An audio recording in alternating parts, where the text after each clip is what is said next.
O prefeito Marcelo Crivella, que busca a reeleição no Rio de Janeiro, usou as redes sociais para dar um ombro amigo ao senador Flávio Bolsonaro, investigado pelo Ministério Público do Estado. Aspas.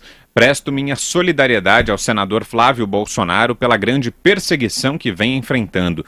Quando não somos coniventes com a corrupção, é isso que acontece. Somos atacados. Mas a verdade sempre vai prevalecer. Não vão derrubar os que foram democraticamente eleitos. Essa foi a fala do Marcelo Crivella.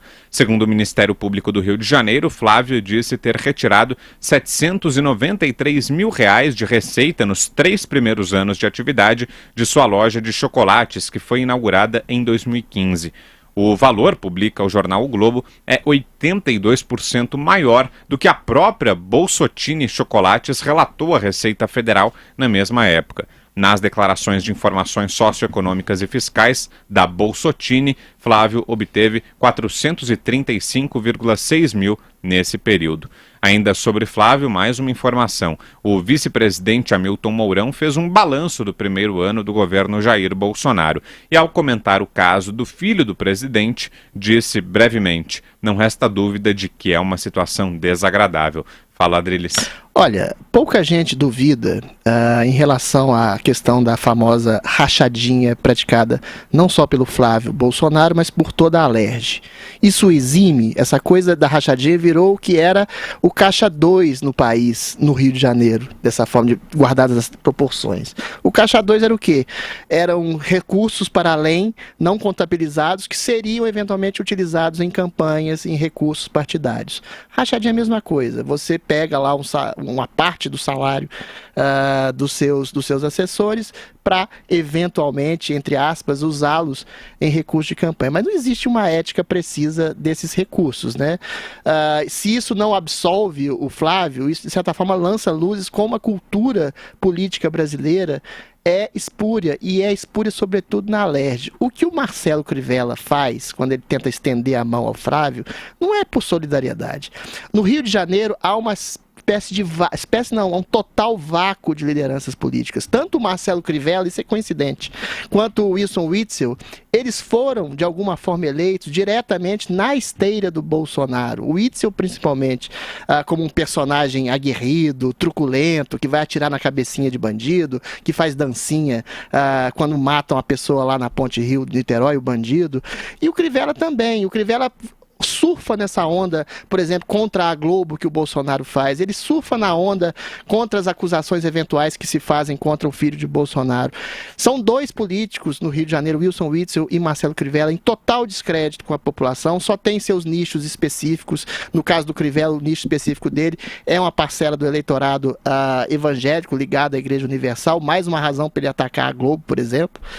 E, eventualmente, esse tipo de solidariedade soa a um tipo de solidariedade, a um tipo de cultura política de impunidade que está acabando. Eu não sei aonde vai levar esse tipo de tática do Crivella, mas não é a bom lugar, não é a bom termo, certamente não é o bom termo de uma relação com a coisa pública com mais ética e mais probidade. Zé, só acrescentando sobre o caso Flávio, o advogado Frederic Vassef, que representa o senador, disse ver uma santa inquisição contra o presidente da República e o filho. Em entrevista ao Estadão no final de semana, Vassef afirmou que a investigação sobre rachadinha no gabinete de Flávio na Assembleia Legislativa do Rio de Janeiro é fundamentada em premissas falsas.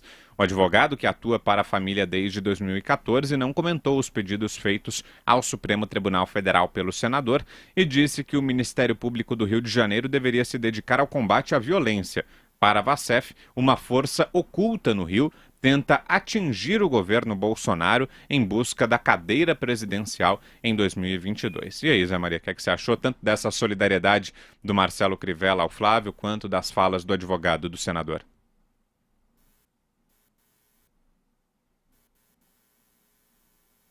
O advogado tenta isolar ali o presidente e o próprio Flávio Bolsonaro, mas também não agride o Queiroz e não deixa de maneira explícita que existem interesses diferentes, e isso é suspeito. Era o Flávio, do presidente, do advogado, caírem matando em cima do Fabrício Queiroz, dizendo: olha, eu fui traído, fui roubado, ele é um bandido, ele usou de forma indevida a confiança que eu depositei nele. Por que não fazem isso? Né? É um sentimento ali que fica de que realmente eles precisam do Queiroz, do Fabrício Queiroz, para continuar dando esse depoimentinho ali e não jogar a público o que ele sabe, e ele sabe muito. O presidente Jair Bolsonaro, Vitor, tenta de todas as formas se manter distante desse processo, mas ele não consegue. Nessa entrevista do final de semana, ele deixa claro, né? Eu tenho que manter a cabeça no lugar para não aloprar. Aloprar em linguagem militar é quando o sujeito perde totalmente a razão. Ele é um surto, entra em surto. Então, é essa a ideia. Mas ele já aloprou, ele já entrou em surto, né? Quando ele estava fora, que gravou aquele vídeo lá, agredindo a TV Globo e dizendo que perde a cabeça quando tocam na família dele e tal. A realidade, e Augusto já trouxe isso aqui várias vezes, eu acho que a verdade ela é avassaladora, ela chega e não deixa lugar para mais ninguém. E acho que a verdade ela é boa, porque ela transfere responsabilidades e reações. Quando alguém diz a verdade, diz, olha, é isso, e você pensa o que você quiser e faça o que você quiser. Mas ele não optou por esse caminho que seria o melhor, até diante desse eufemismo que é a tal da rachadinha. Isso não é rachadinha, isso é desvio de dinheiro público. Aí você pode, não, eu desviei porque tenho que fazer campanha. Não, desviei porque, né? E aí, se queixando disso, e faz sentido de que há um foco, mas é que tem que se focar nos próximos à presidência, como no Lulinha e agora como com Flávio Bolsonaro, até porque o discurso dele foi de moralidade e o discurso foi contra tudo isso. Então, a investigação está correta, está no ritmo certo e espero que a mesma investigação aconteça também em assessores e deputados de outras legendas que estão sendo investigados nesse mesmo processo. Eu não tenho a menor dúvida de que houve mesmo alguma coisa muito esquisita ali naquele gabinete. Agora, o que? Só as investigações. Acharia melhor ele explicar, dizer, olha, foi isso, né? Não existe Ronaldinho dos negócios e nem Neymar dos imóveis. Diga, Adriles. Ô Zé Maria, mas a explicação não é tão simples assim. A verdade liberta, mas pode destruir um governo. O Bolsonaro está num dilema, mais uma vez eu vou usar esse adjetivo, shakespeariano. Ele disse que cortaria na própria carne, disse que se distanciaria do próprio filho se fosse algo provado. Resta quase comprovado que o Flávio Bolsonaro se locupletou por esse esquema de rachadinha, que é um sistema de corrupção, para bom entendedor, né? E, eventualmente, esse afastamento do pai pode transformar exatamente essa ruptura familiar numa tragédia grega que pode, talvez, incutir uma percepção boa do público, ou, já que, como bem disse o Zé Maria, esse cuidado com o Queiroz, já que o Flávio é inocente, o clã Bolsonaro é inocente, então bastaria dizer, olha, a gente foi traído pelo Queiroz.